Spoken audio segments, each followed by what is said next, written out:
Bonjour, déjà bonne année 2021, bienvenue dans la réalité, hein, avec effectivement donc ce qui nous attend pour cette nouvelle année. Voilà. Avant de continuer, je réponds tout de suite à une question que m'ont posée de vive voix plusieurs personnes, hein, donc ça veut dire qu'il y avait un petit problème. Certains n'ont pas eu accès donc aux cartes, hein, du jeu du Covix, donc ils n'ont pas su y aller. Euh, Juste une précision, donc sous les vidéos, hein, donc sur YouTube, vous avez toujours une description de la vidéo. Hein, et donc là, vous avez le début de la description, il y a marqué plus, il faut cliquer sur le plus, et là, vous avez la totalité de la description de la vidéo, donc du jeu du Covix, et vous avez deux liens qui vous permettent donc d'accéder aux règles du jeu et au jeu de cartes, voilà, pour les télécharger. Donc c'est très simple. Voilà pour la précision. Voilà, un petit clin d'œil. Hein, si certains ont fait le jeu du Covix en famille ou avec des amis, en utilisant effectivement donc les jeux de rôle, hein, parce que vous pouvez le jouer comme un jeu des sept familles ou y rajouter donc les jeux de rôle, hein, en option.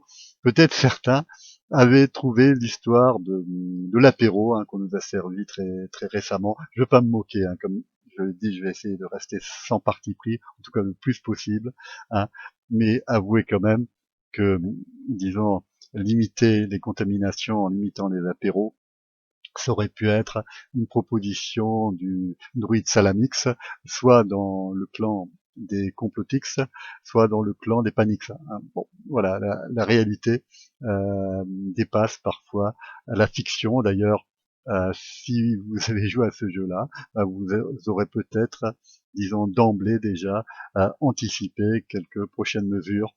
Euh, Bon, voilà, c'est peut-être plus instructif que regarder, disons, les informations en ce moment. Voilà.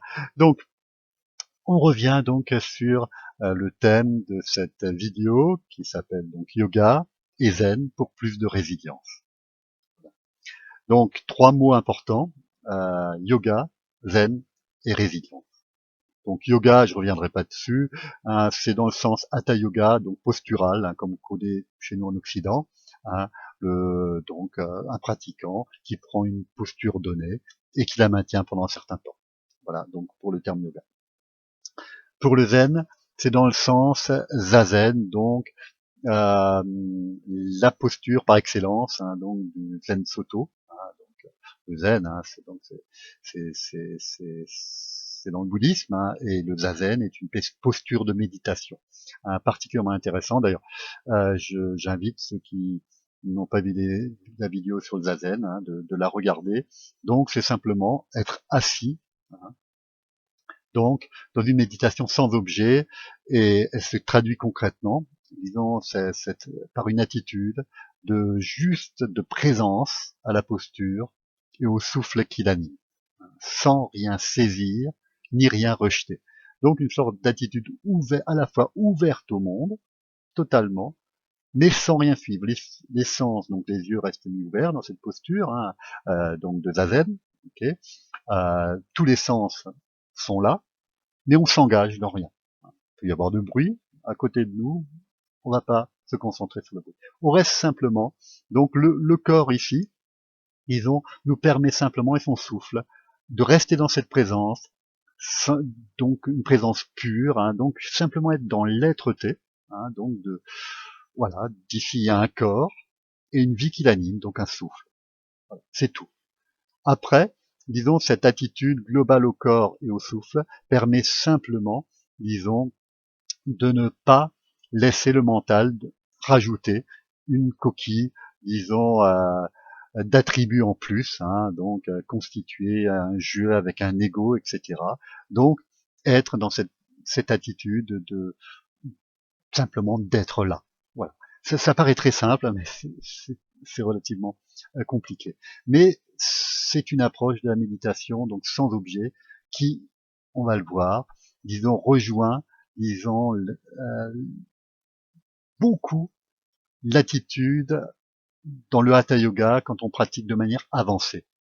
Et attention, donc, qu'est-ce que j'appelle le Hatha Yoga avancé, donc des pratiquants donc de haut niveau dans ce domaine-là. Ce ne sont pas nécessairement des pratiquants qui vont faire des postures difficiles, c'est pas ça, disons, être avancé en yoga. Ce sont des personnes qui sont capables de rester longtemps dans une posture, et notamment, on va le voir, et c'est là où effectivement on va voir la liaison avec Zazen. Ils vont effectivement, disons, être dans l'observation simplement de la posture, sans rien rajouter.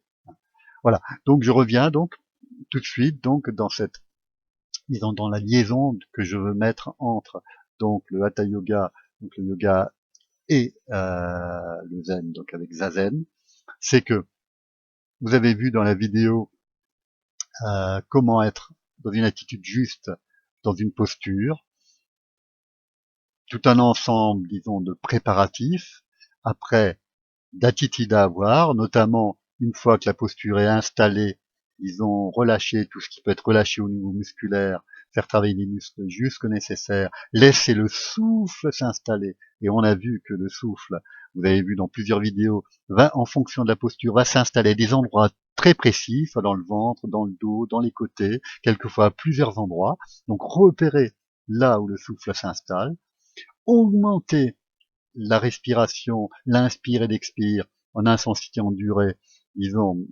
donc notre respiration aux endroits, à l'endroit même où on sent ce souffle se matérialiser dans le corps, donc pour optimiser la posture.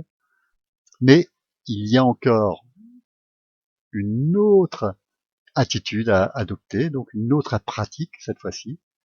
C'est une fois qu'on a fait ça, c'est déjà bien, si vous faites travailler un petit peu le souffle pendant quelques minutes dans une posture, si vous avez le temps, et si la posture vous le permet, parce que naturellement il y a des postures pour certains plus difficiles que d'autres, notamment dans les postures faciles qui nécessitent pas, disons, de difficultés au niveau musculaire, notamment quand vous êtes par exemple couché dans une torsion au sol, quand vous êtes sur le dos, bon là vous risquez de vous endormir, c'est un petit peu plus dangereux, mais alors dans une posture où vous êtes couché sur un flanc, donc toutes les postures, ou debout, ou idéalement l'assise, mais après on appellera ça méditation, disons, vous pouvez rajouter un temps pour être simplement dans l'observation de ce qui est. Juste être présence à la posture et au souffle qui l'anime. Donc présence globale à la posture comme on le fait en zazen. Et c'est comme ça effectivement que pratiquent aussi donc des yogis disons, avancés, donc notamment s'ils tiennent les postures longtemps. Quand j'ai pratiqué avec certains yogis professionnels, donc là les postures peuvent se tenir quelquefois un quart d'heure, 20 minutes, une demi-heure, y compris des postures comme Sharvagasana, posture sur les épaules, etc., qu'on peut tenir une demi-heure. Bon, voilà, ceux qui méditent savent que quelquefois certains ont des difficultés à simplement rester assis une demi-heure. Donc imaginez en équilibre sur les épaules. Voilà. Bon, en tout cas, disons, on y arrive notamment quand on arrive à cette attitude, disons, de présence globale à la posture et au souffle qui l'anime. Et là, effectivement, on va optimiser encore plus la posture, mais là, je vais pas trop en parler dans cette vidéo, puisque quand on tient très longtemps la posture et après, si on reste dans une attitude ouverte, comme dans Zazen, donc quand on laisse le souffle, par exemple, si vous avez pris le contrôle du souffle pour optimiser la respiration à la posture, après vous revenez à une respiration normale dans la posture, vous ne l'influencez plus. Si vous tenez relativement longtemps, alors la posture, donc dans le naturellement, sans plus l'influencer, vous allez en fait pouvoir ouvrir des portes dans l'inconscient. D'ailleurs, on parle souvent de postures clés pour certaines postures, parce qu'elles sont très très efficaces pour ouvrir l'inconscient. Euh, et là, naturellement, il y a des choses qui peuvent remonter. Vaut mieux quelquefois être accompagné quand on pratique de cette manière-là. Bon, pour une pratique plus normale, disons plus classique, même si vous n'êtes pas un grand pratiquant du yoga, disons, rajouter une durée supplémentaire dans chacune des postures, où vous êtes juste présence à la posture et au souffle qui l'anime, hein, c'est déjà beaucoup, puisqu'en fait, ça va vous apporter beaucoup de paix et de détente intérieure, hein, et ça va vous préparer aussi, disons, à, à conserver cette attitude par la suite dans la vie tous les jours, hein, dans le quotidien. Bon, je vais revenir dessus un petit peu après. Voilà. Donc rajoutez, donc si vous pouvez pas toutes les postures, notamment si votre série, si vous travaillez, si vous le faites le matin et si vous travaillez, vous n'avez pas le temps, disons de consacrer trop euh, une heure ou 2 heures à la pratique, ben, choisissez 2, 3 postures dans lesquelles vous rajoutez ce temps supplémentaire d'immobilité pour simplement être présence, donc à ce qui est. Voilà. En fait, on va, disons, faire la liaison maintenant, donc, avec la résilience, hein. Et pourquoi, effectivement, cette pratique va nous aider à augmenter notre résilience. Alors, la résilience, c'est quoi? De manière très simple, hein. Je vais pas rentrer dans une approche très développée de ce concept, mais c'est notre capacité à encaisser, notamment, les coups durs de la vie, hein, et à rebondir derrière. Voilà, de manière simple, hein, ce que c'est la résilience. Voilà. Et comment notre pratique matinale de yoga, ou ceux qui méditent, hein, c'est pareil, hein, puisque en fait, ils ont notamment, si vous méditez sans objet, mais c'est vrai aussi pour ceux qui pratiquent par exemple Vipassana, hein, puisqu'en fait on se retrouver, même si on fait circuler, disons, notre attention dans le corps, on va retrouver un petit peu des choses similaires, puisqu'à certains moments, on va essayer de s'oublier totalement, hein, disons, pour simplement être, disons, dans notre corps et dans le souffle qui l'anime, hein, sans chercher effectivement à suivre quoi que ce soit. Donc, toute attitude méditative que nous amène, disons, dans une telle approche, va être bonne à prendre. Bon, Zazen est là particulièrement indiqué, puisqu'en fait, on est en plus dans une approche sans objet, qui nous permet justement d'être dans une totale ouverture. Et cette totale ouverture, naturellement, disons, est souvent nécessaire, donc pour pouvoir pas à pas prendre du recul vis-à-vis de toute chose et arriver à du lâcher prise. Et le lâcher prise, notamment en yoga, hein, on apprend qu'effectivement, qui se décrète pas, on n'apprend pas le lâcher prise. Hein, c'est une conséquence, d'accord. Donc, en fait, en yoga, on apprend à se détendre pour justement, disons, avec le recul et la détente, arriver naturellement dans le lâcher prise. Voilà. Donc, on voit maintenant la liaison effectivement avec la notion de résilience, puisque si vous pratiquez tous les matins simplement cette attitude simple d'être, juste être, donc en étant présence à la posture, au souffle qui l'anime, sans rien rejeter, sans rien saisir, disons, vous allez vous entraîner justement à vivre des moments de paix, hein, puisque quand vous êtes pleinement dans cette attitude, bah, vous n'avez pas d'ego, vous n'avez pas de j'aime ou j'aime pas, vous n'avez rien qui vous titille, vous êtes simplement dans la présence pure de la vie. Voilà. Et ça peut se transférer après dans la journée. D'ailleurs, c'est un petit peu pour ça que des pratiquants avancés, hein, donc leurs maîtres ou leurs instructeurs leur disent d'allonger de plus en plus leur pratique, hein, et notamment en méditation, à pratiquer plus longtemps. On commence souvent par 20 minutes, après une demi-heure, après 3/4 d'heure, voire plus, hein, dans certaines traditions. Pourquoi? Parce que plus vous restez dans cette attitude au départ, disons notamment le matin, vous donnez le ton pour la journée, plus après ce transfert va se faire spontanément quelquefois dans la journée, où d'un coup, vous allez spontanément marquer des temps d'arrêt et simplement être là, en pleine présence. Ça se fait quelquefois naturellement. Vous êtes en montagne, par exemple, face à un beau paysage, ouverture globale, disons, à ce qui est. Voilà. Simplement, là, effectivement, ça rentrera par les yeux, souvent. Donc là, on sera dans une sorte de contemplation. Et ça peut être au bureau, à certains moments, un petit moment, simplement de recentrage sur soi, présent simplement à ce corps qui vit, le souffle qui l'anime. Vous allez voir, c'est pratiquement, disons, une petite douche disons, et un petit moment de bien-être total, même si vous êtes dans, dans, dans, dans, dans le flux de l'action, hein, vous pouvez vous permettre ça. Vous pouvez quelquefois le faire de manière artificielle, hein, notamment pour ceux qui pratiquent pas longtemps le matin par manque de temps ou par manque d'habitude. Et ça se fait de plus en plus maintenant dans les méthodes un petit peu New Age ou autres, hein, où on vous propose des micro-pratiques, hein, parce qu'on connaît les Occidentaux qui sont moins enclins à faire de longues pratiques. Donc on vous dit, bon ok, c'est pas grave, pratique 10 minutes le matin, après mets-toi un petit chrono sur ta montre qui fait pip pip pour faire sonner toutes les heures ou toutes les 2 heures, et tu refais 5 minutes à chaque fois. C'est excellent aussi. Hein, c'est une manière un petit peu, disons, artificielle, mais habile, hein, notamment pour les occidentaux et ceux qui ont une vie trépidante, de faire des micro-arrêts et d'amener justement la pratique, disons, de l'observation, donc simplement de ce qui est pendant un certain moment, hein, donc recentrage sur euh, le corps, hein, souvent, donc là on est dans l'assise, on peut être debout, hein, en étant dans le métro ou dans le bus, etc.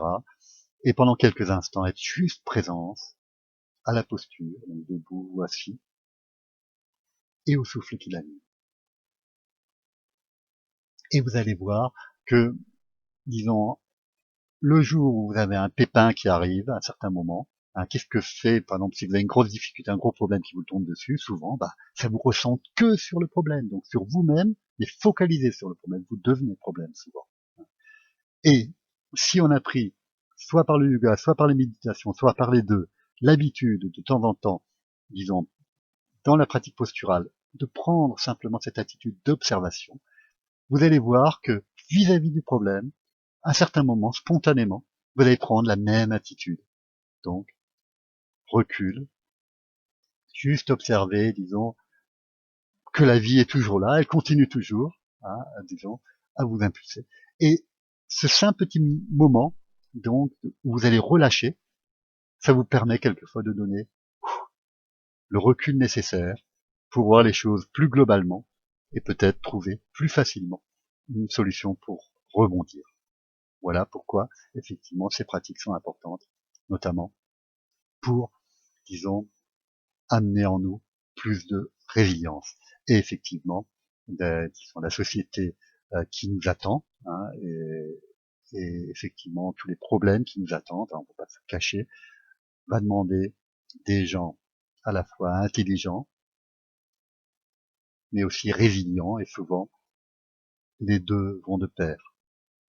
Voilà, cette attitude de recul, disons, et cette résilience nous permettra, entre autres, aussi plus d'ouverture vis-à-vis des autres, hein, puisque quand on prend les choses de manière plus ouverte, on a plus tendance aussi à inclure, disons, les autres dans nos décisions. Hein, et peut-être on peut prendre des décisions souvent plus justement aussi, hein, et moins égoïstement. Et on aura besoin de personnes qui pourront être altruistes demain. Hein, je pense que c'est assez évident pour tout le monde. Voilà. Juste une petite précision, hein. Bon, on me l'a dit souvent, tu as fait tellement de vidéos, disons notamment sur la méditation, hein, et, et tu n'as jamais fait de pub pour le bouquin que tu as écrit, euh, notamment, qui explique beaucoup de choses, hein, qui est très utile. Effectivement, au départ, j'ai fait un petit écrit principalement pour mes élèves de yoga et de méditation. De bouche à oreille, en fait, il y a beaucoup plus de personnes qui ont fini par se le procurer. Hein, d'ailleurs, sur le net, hein, on peut le télécharger pour moins de 5 euros. Hein, c'était un petit peu le but, de trouver une manière, disons, peu chère de le diffuser.